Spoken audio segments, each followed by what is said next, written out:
Hello guys, good morning. Andito kami ngayon sa Mount Makiling dito sa Los Baños, UP. Ayan, actually wala pa kaming tulog kaya tara samahan niyo kaming mag-tour. So mauna ni karong adlaw guys, mag-voice over na pud kog balik kay ikapoy naman ko og huna-huna unsi ako ang buhoton nga content so nag video na lamang ko habang di ami diri karon sa Mount Makiling. Dire na siya sa Los Baños, Laguna.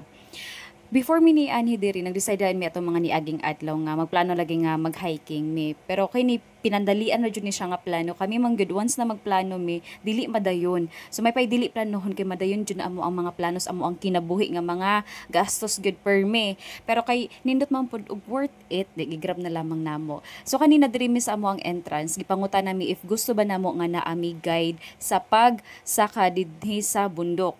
So nakahuna-huna mi kung moadto mi sa station 130 ka ang station 111 safe ra na siya diyan dapita makita ra niyo diri nga semento siya pero once na mulagpas na mo sa station 12 hanggang station 30 muna na siya pinakalisod diha na makita ninyo ang mga trail, di ba? Paglakaw ninyo dili na inyong semento makita diha kun dili mga alang angat-angat na jud ingon ka nga grabe na kaayo ka angat kung paangat manggali niya mong nakita diri sa video guys mas paangat jud na inyong makita unya dito pero kay tungod kay nahadlok man pud mi tungod sa mga gipang-ingon nila nga naay mga something nga mawala ka labi na pagdili mo swito. So ayun nag-decide ni ang ilahang package for one group is 1,200 pesos. So tuluman mi kabuok ayun nag-share na lamang mi and decide nga makipag agree na lang nga na ami tour guide. So muna siya si Kuya, among ginatawag siya Manny Pacquiao kay kamukha man gyud niya kuno si Manny Pacquiao.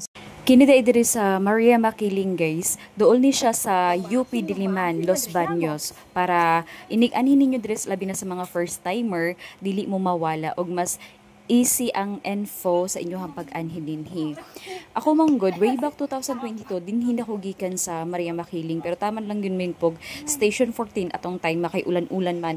Og nganong di makahadlo kaayo, once na mo dayon ka, hantod Station 1 to 30, tungod sa mga alimatok og kabalumog unsay alimatok na ara na ninyo og di mo mga hadlok then kay mga insect diri nga dili makita sa nato sa ubang mga lugar pero worth it kaayo man gyud ang inyong paghanin diri kay daghan mong mga makatunan pud especially sa mga tanom nila more on mga kining ubang tanom nila is gikan sa lain-lain nga country especially makita nimo mga scientific name nila mo nay naa dinha pero bawal ka mo pitas respeto lang tas ato ang nature naman pwede na nagbantay diri especially alaga siya by the NR so ingana siya ka simple og although dugay-dugay naman ni siya nga lugar pero worth it good kaayo guys kung anhi manggaling mo dire dili man pud siya ingon nga makagasto kag dako ang ilang entrance fee diri is 30 pesos lang pero kung ganahan mo na ay guide mo bayad lagi mo og 1,200 maura na siya.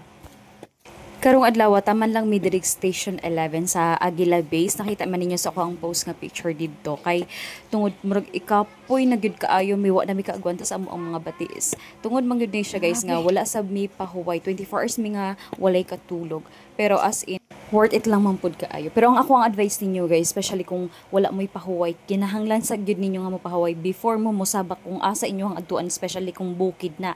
Kaysa man namo kanina daghan kayong gibati mis amo ang mga batiis. Daghan kay imong gipang bati gyud. Pero kayon sa man di naman mi dinhi, di na mi pwedeng mo atras, padayon na lamang miglakaw mo nang kita ninyo nga tagsa-tagsa na migsungkod.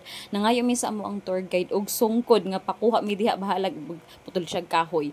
Pero kay napangitaan man pud niya paagi ayun makaulaw ka ayon mo ang kalaki kanina kay kanang gabayad mi pero murag wala na sulit tungod kay wala na lamang mi nila host dito sa Station 30 pero as in guys sulayin ninyo